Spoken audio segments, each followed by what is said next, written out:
नमस्कार मित्रांनो. तर आज आपण बघत आहोत धुरंधरचा ट्रेलर. ओके, जो येत्या 5 डिसेंबरला रिलीज होतोय. ओके, ज्याच्या टीजरने ऑलमोस्ट धुमाकाळ घातलेला आहे. त्याचं म्युझिक आणि व्हिज्युअल्स कमालचे आहे. कमाल. तो आता त्याचं ट्रेलर आलेलं आहे. तो ट्रेलर आपण बघून घेऊ आणि त्यातून आपल्याला काय वाटतंय ते आपण थोडंसं डिस्कस जाणून घेऊ. ओके, सो आपण ट्रेलर फर्स्ट बघूया. ओके,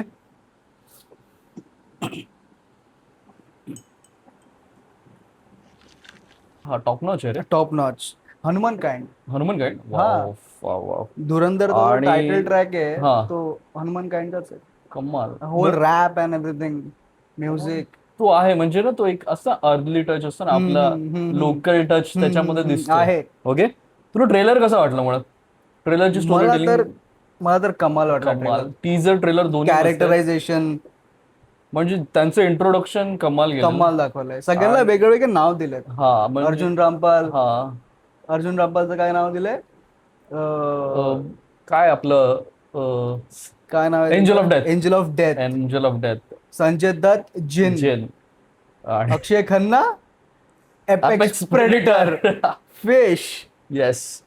पण तू बघायला गेलोस तर तू एडिट किती कमाल गेलं ट्रेलर. आणि हे जो एडिटचा कॉन्सेप्ट दिसून येतोय. हा म्हणजे कसं असतं माहितीये, तू बघशील तर काहीच नाही सांगितलं आणि बघशील तर खूप एक्साइट केलं. हा, एक्साइट करून सोड. म्हणजे त्यांनी काय इंट्रोड्यूस केलं माहितीये का?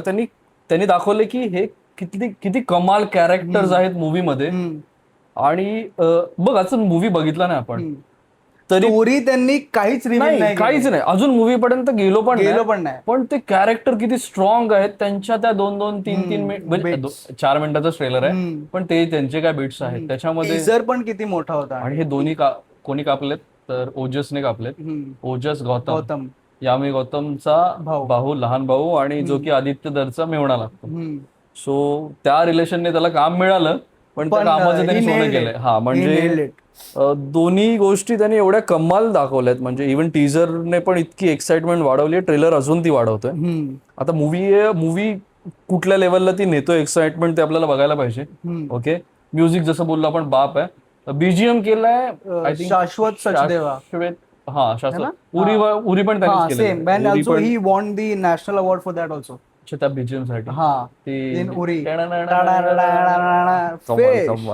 आणि स्टोरी लाईन तुला काय वाटते की काय असेल? म्हणजे आता तू ट्रेलर बघून तुला काय वाटतं? स्टोरी लाईन तर मला असं वाटतं अशी असेल की आता हे जेवढे पण पाकिस्तानचे कॅरेक्टर्स आहेत, लाईक इलियास काश्मीरी, अजून अक्षय खन्ना, चौधरी असलम, त्यांचं काहीतरी चालू आहे. म्हणजे काहीतरी कॉन्स्पिरसी होते आणि ते प्लॅन टू अटॅक इंडिया, और मे बी त्यांचं काहीतरी चालू आहे. अँड आपले जो रणवीर सिंगचा जो कॅरेक्टर आहे, कॅप्टन मोहित शर्मा, त्यांनी पण रिव्हील नाही केलं, पण लूजली बेस्ड ऑन हिम. कारण जर तू मोहित शर्माचे जर फोटोज बघितले इंटरनेटवरचे, रिझेम्बलन्स तर आता त्यांचं जे कॉस्ट्युम आणि जे कॅरेक्टर जसं बिल्ड केलंय ते त्या फोटोवर बघितलं तर बाबा त्यांच्या बरोबर रिलेटेड वाटतंय. आय होप की त्यांच्यावर असावं. कारण मी कुठे वाचलं त्यांची डेथ झाली काहीतरी 31-32व्या वर्षी. आणि आपण जशापर्यंत मूवीमध्ये किंवा ट्रेलरमध्ये बघतोय की त्यांनी एवढा धुमाकूळ घातलाय, तो पण वयाच्या 31 वर्ष व्हायच्या अगोदर. तर तो माणूस ग्रेट, कमेंडेबल. आणि हे करताना he did that, came back to India. नंतर त्यांची दुसरीकडे पोस्टिंग होती आणि तिथे ते शहीद झाले. येस या प्रोजेक्ट मला वाटत नाही की या नाही झाले. त्यांची एक दुसरी कुठली तरी प्रोजेक्ट चालू होता त्यांचा, मे बी काश्मीर मध्ये का कुठेतरी चालू होता. I don't have confirmation of it. तिथे त्यांना गोळ्या लागल्या आणि तिथे ते शहीद झाले. मी हे पण ऐकलं की ज्या वेळेला त्यांनी आर्मीमध्ये जायचा विचार केला, त्यांनी त्यांच्या फॅमिलीला सांगितलं नव्हतं. त्यांनी हे सिक्रेटली सगळं परस्यू केलं आणि नंतर त्यांच्या फॅमिली आपोआप कन्व्हिन्स झाली की हा पहिले कन्फर्मेशन म्हणजे दिलं. येस. आणि त्यांनी दुसऱ्या स्ट्रीम मध्ये पण ऍडमिशन घेतलेलं. त्यांनी दुसऱ्या स्ट्रीम मध्ये ऍडमिशन घेतलं आणि सुटले. म्हणजे जास्त ना की काही लोकांसाठी काही गोष्टी बनलेल्या वॉज बोर्न विथ इट. जबरदस्त आहे. आणि म्हणजे ऍक्शन्स आणि व्हिज्युअल्स कमाल आहेत. आणि ऍक्शन्स ऍक्शन पण काही असे हे वाटले नाही, जसा आणि अक्षय खन्नाचा जो पूर्ण अक्षय खन्नाचा जेवढा पण बीट आहे तो रुथलेस स्टार्टिंग मध्ये त्याचा डायलॉग आहे की मला वाटत नाही की आपण जे आता बघितलं ट्रेलरवर ते आपल्या व्हिडिओमध्ये आपण सगळ्या पद्धतीने दाखवू शकतो युट्यूबच्या पॉलिसीच्या प्रमाणे. एक्झॅक्टली. पण it is ruthless. Even Arjun रामपालची जी ओपनिंग झाली आणि काय माहिती ते कॅरेक्टर एवढं भारी होतं की खूप स्लो ओपनिंग झालं ट्रेलरची बघितलं तर, पण त्यांनी ती आपल्याला ड्रॉ केला हा की बाबा या वर्ल्ड मध्ये या. आणि कमाल म्हणजे कमाल त्याचं व्हॉइस सगळ्यांचीच व्हॉइस बघ, आणि सगळ्यांचीच व्हॉइस बघ. अक्षय खन्नाची व्हॉइस कमाल आहे, संजय दत्तची व्हॉइस, अर्जुन रामपालची व्हॉइस, आर माधवन त्याचा ऍटिट्यूड आहे ना, म्हणजे एकदम स्ट्रॉंग. आणि ती जी की त्यांनी फोर्थ वॉल ब्रेक केली आणि डायरेक्टली काउंटर केला, पाकिस्तान अभी वापस तू कर नाही सकता ये सब. इट वॉज कमाल. मला फक्त मूवी बघायची आहे की मूवी मध्ये ज्यामध्ये कळेल की अच्छा, म्हणजे आता तसं बघायला गेलं तर आपण आता सर्च करून पण ऍक्च्युअल स्टोरी सर्च करू शकतो. एक्झॅक्टली. पण मग तो क्रिस्प पण तो चंक म्हणजे असं वाटेल की बाबा मी जे ऐकले ते होते का बघाय, तसं नाही बघायचं. ते नाही. सो बघ आता ती होपफुली फॉर्च्युनेटली काय माहिती ना आपल्याला, ती स्टोरी माहिती नाही. मला माहित नाही, तुला माहिती की नाही? मला पण नाही. I don't know the story. So मला बघायचंय. आणि काय बोलतात बेस्ड ऑन ट्रू इव्हेंट्स, तर मी अजून एक्साइटेड आहे की नक्की काय झालं. तर मग तेच इन्स्पायर्ड बाय ट्रू इव्हेंट म्हणजे जे खरोखर झालेलं ते दाखवणार आहेत की something like this has happened. Drama तर असणारच. आता काय म्हणतात लूजली इनक्रेडिबल ट्रू इव्हेंट्स बघायलाच लागेल की काय नक्की झालंय. पण एक्साइटमेंट वाढली कारण ट्रेलर टीजर दोन्ही कमाल होते. मुळात स्टारकास्ट खूप कमाल आहे. स्टारकास्टमुळे कमाल आहे. इम्पॅक्ट खूप. अर्जुन रामपालला अशा इंटेन्स कॅरेक्टर मध्ये खूप दिवसाने बघायला मिळालं. लास्ट मी बघितलं रावण मध्ये. येस, रावण बघितलं मी, त्याची दगडी चाळ बघितली. पण ठीक आहे म्हणजे, पण खूप दिवस म्हणजे हा चेहरा दिसला नव्हता खूप दिवस, तर त्याला बघायला मिळेल. अक्षय कुमार सध्या फॉर्मात आहे, म्हणजे तो फाडतोय. म्हणजे व्हॉइस, पर्सनॅलिटी आणि सगळंच. आणि इव्हन छावामध्ये मी बघितलं औरंगजेब, जेव्हा जेव्हा तो स्क्रीनवर आलाय ना, तो वेगळा इम्पॅक्ट तयार केला त्याने. म्हणजे मी एक सीन बघितला, तो बघ जेव्हा महाराजांना कॅप्चर केलंय आणि महाराज काहीतरी बोलतात आणि तो जो पलटवार करून जेव्हा तो जातो त्या स्क्रीनवरून आउट होतो ना, तो औरा दिसतो त्याच्यामध्ये. तो एकदम तो स्लो वॉक तो होल्ड करतो की हा मी आहे औरंगजेब. आणि त्यामुळेच त्या गोष्टी बसतात. आणि no doubt is a great actor. No doubt कमाल. आणि तो त्याला एक्सप्लोर करतायत आत्ताचे डिरेक्टर इतक्या छान पद्धतीने, ते जास्त आवडायला लागले.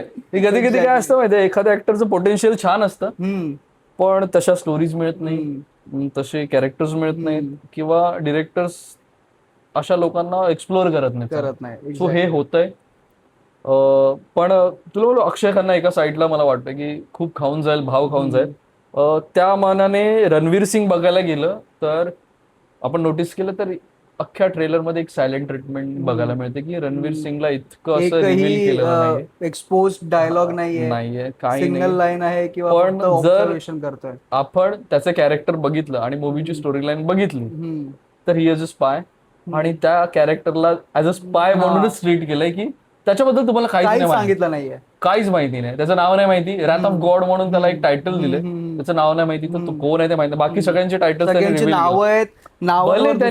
इन्स्पायर्ड नावं घेतलेत. म्हणजे अजित डोवलचं त्यांनी अजय सन्याल म्हणून काहीतरी घेतलंय. तर आपण ते काय बोलतात कम्पेअर करू शकतो की हे यांच्यावर इन्स्पायर्ड आहे म्हणून. इस्माईल आपल्याला बघावं लागतं, म्हणजे कोण इक्बाल इस्माईलचं वरून आहे. रेहमानचं आय थिंक ओरिजिनल नाव पण रेहमान डकेतच आहे. सो हे कॅरेक्टर्स रिव्हील झालेले आहेत. पण रणवीर सिंगचं असं कॅरेक्टर नक्की आपल्याला वाटतंय ते मोहित शर्मांवर रिलेटेड आहे, पण ऍक्च्युअल कोणावर आहे ते आपल्याला मूवी बघितल्यावरच कळेल. करेक्ट. सो आय होप जेवढं एक्साइटमेंट आम्हाला ट्रेलर आणि टीजर बघून वाटतंय तेवढंच एक्साइटमेंट आपल्याला मूवी बघायला. आणि कारण ऍक्शन सिक्वेन्स खूप छान आहे. सो लास्ट ज्या मूवी झाल्यात, म्हणजे जसं आपण पठाण, जवान, आता बागी तर मला बघवतच नाही. Senseless action. म्हणजे ऍक्शन्स पाहिजेत, पण नुसतं ऍक्शन नको, म्हणजे नुसतं ऍक्शन नको. ऍक्शन पण काय आहे ना, आता अक्षय खन्नाचा दोन शॉट आहेत विच वॉज अमेझिंग. पहिले तर तो डायलॉग वाला आहे आणि दुसरा ज्यामध्ये तो वेट उचलतो ना तोंडावर मारतोय, तो ऍक्शन काय, how brutally he can do that.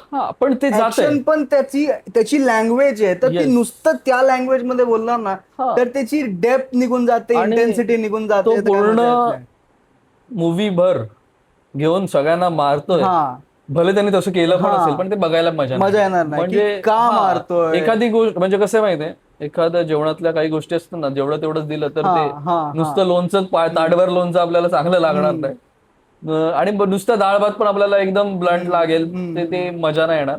So ज्याची गरज आहे तेवढं तसं असावा. वी होप की तसंच डिरेक्टरने ट्रीटमेंट दिली असेल. सो आम्ही खूप एक्सायटेड आहोत ही मूवी बघण्यासाठी. येत्या 5 डिसेंबरला आपण तर फर्स्ट डे फर्स्ट शो बघतोय. तुम्ही पण होपफुली तो बघा. ओके, तुम्हाला त्या मूवी बद्दल तुमची जी काही मतं असतील ते आम्हाला कमेंट बॉक्समध्ये कळवा. ओके, याच्या पुढे आपण हे मूवी बघितल्यानंतर जो रिव्ह्यू देणार आहे तर त्यांची मतं, आपली मतं, अशी आपण एकत्रितपणे त्या मतांवर गप्पा मारू, चर्चा करू. अजून असे खूप जे येणारे सिनेमे आहेत, काही आलेले जुने सिनेमे आहेत, अशा सगळ्या मूवींबद्दल आपण चर्चा करू, मूवी जाणून घेऊ, छानपणे एन्जॉय करू आणि असेच अनेक व्हिडिओजमध्ये आपण पुढेही भेटू. सो आपण आता भेटूया आपल्या पुढच्या व्हिडिओमध्ये. तोपर्यंत तुम्ही आमच्या चॅनलला सबस्क्राईब करा, या व्हिडिओला लाईक करा आणि असेच आमच्याबरोबर राहा पुढच्या व्हिडिओसाठी. ओके, भेटूयात पुढच्या व्हिडिओमध्ये. बाय.